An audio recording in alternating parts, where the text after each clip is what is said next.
It's week 3 of the high school football season. Hello, and welcome to McDonald's 5 on your sidelines, everybody. I'm Mike Cairns. He is Nick Camino from WTAM 1100. Andy Baskin has the night off. Chris Flanagan, who was supposed to be our guest anchor tonight, he's on the IR. And then there were two, yes, right? There was just 2 of us tonight. He'll join us in a future show. But, Nick, let's get to the action. Plenty of games to talk about tonight. Let's start out on the west side. Elyria hosting Midview, the sun setting in the west. First quarter, Elyria up 13-0. Cody Calloway to Dante Redwood. Redwood takes it in stride. See ya! 61 yards to the house. It was 13-10 Pioneers after 1 quarter, but Elyria exploded on the Middies. In the second quarter, they scored 26 points, led by Jordan Connell, who scored 4 touchdowns, ran for 188 yards on 17 carries. Pioneers go to 3-0 with a 53-17 thrashing of the Middies. Now to Hudson, a battle of unbeatens. The Explorers hosting the BRECKSVILLE Broadview Heights Bees. Good defensive struggle here. Carlo Milano tries to find the end zone here, but he's stopped. The Bees don't score. Explorers end up deep into their own territory, and Jay Rose almost gets a safety here. We're still scoreless at this point. This is a defensive battle.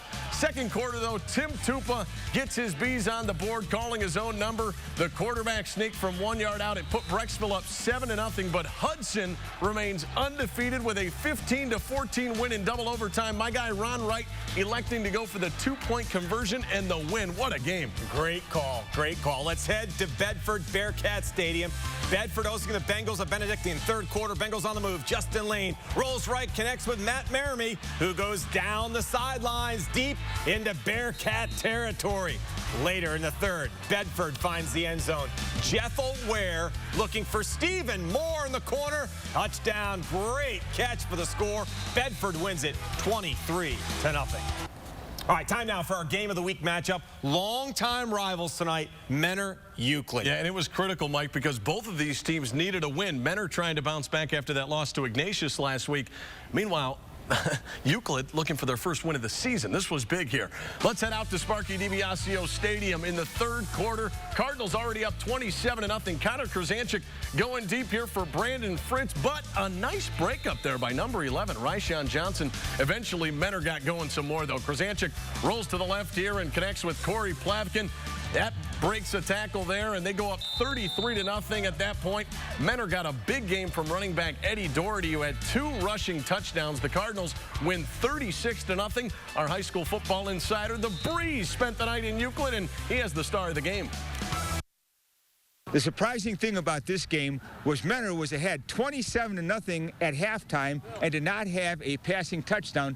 My guest over here, Eddie Daugherty, ran for 115 yards and 2 touchdowns in the first half. Comment on your effort of running in the first half.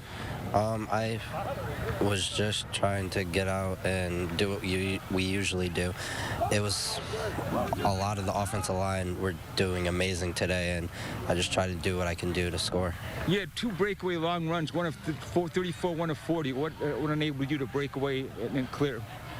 The holes were wide open. The O-line is incredible today, and then I tried to do what I could do to get out there, and I guess it was successful.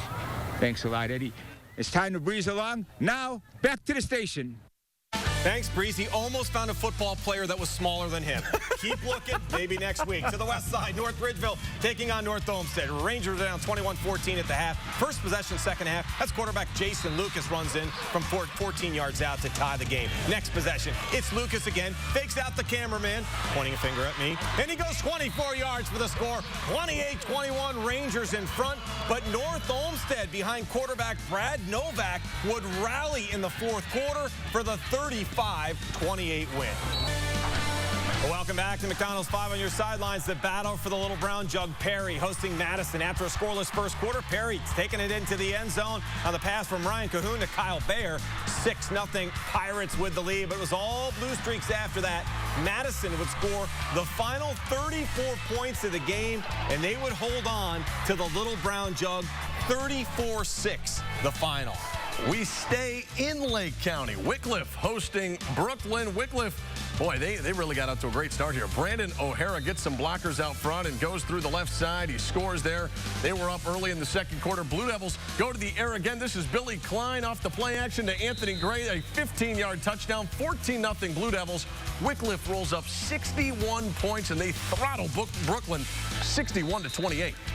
Lake Catholic crossing the border tonight to take on Erie Cathedral Prep in PA. Cougars fell behind 13-0, get on the board in the second quarter. Brett Zimmerman finds the end zone. Lake Catholic down 13-6, but the Cougars would not get any closer. Billy Fessler would extend the Ramblers' lead back to 2 scores with the quarterback keeper. Lake Catholic falls tonight 43-20. All right, down in Summit County, Green hosting Maple Heights, and boy, what an entrance there. Holy smokes, looks like the U, right? Here it's Curtis Brown. He takes the handoff, breaks a couple of tackles, goes different direction, breaking some ankles, breaks another tackle. They finally get him down here, and they don't even end up scoring on that drive. Last play of the first quarter, this is John Davis. He fakes the handoff, takes it up the middle, in for the score. Green wins this one 34-20. All right, Akron Manchester hosting Black River. Jim France, the winningest coach in Ohio high school football, as Panthers running the ball. Johnny Beavers coming at you, going to outrun the defense for a 13-yard touchdown.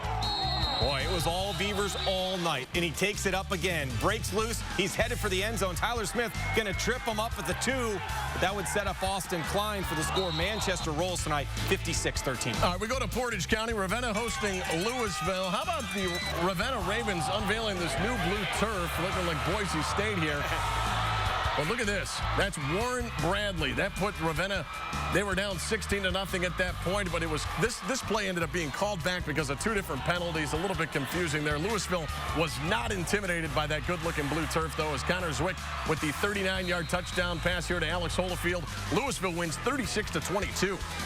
Woodridge visiting Akron St. Vincent St. Mary. The Irish up 21-0 up until Anthony Thurman. Check this out. He goes 90 yards to the house. That put Woodridge on the board. They trailed 21-6, but the Irish just too strong in the end. Aaron Bushner finds Tyree Spate on this last play here. A 40-yard touchdown pass, and St. V wins 49-12. Kent Roosevelt visiting Cuyahoga Falls. Rough Riders jumping out to an early lead. The Black Tigers come back, though, as Matt Cassay finds Drake Reed. Look at this, a 62-yard bomb. Nice pass there. Cassay would end up finishing off the draft. He sneaks it in. The Kent Roosevelt defense just too much, though. Corey Spicey, as you see here, too much in that backfield. The Rough Riders rolled to a 34-10 victory. Mogador visiting Coventry. The Wildcats jumped out to an early lead. Anthony Ricci here going to find Josh Morgan for the 20-yard touchdown. Mogador up 14-0, but back would come Coventry.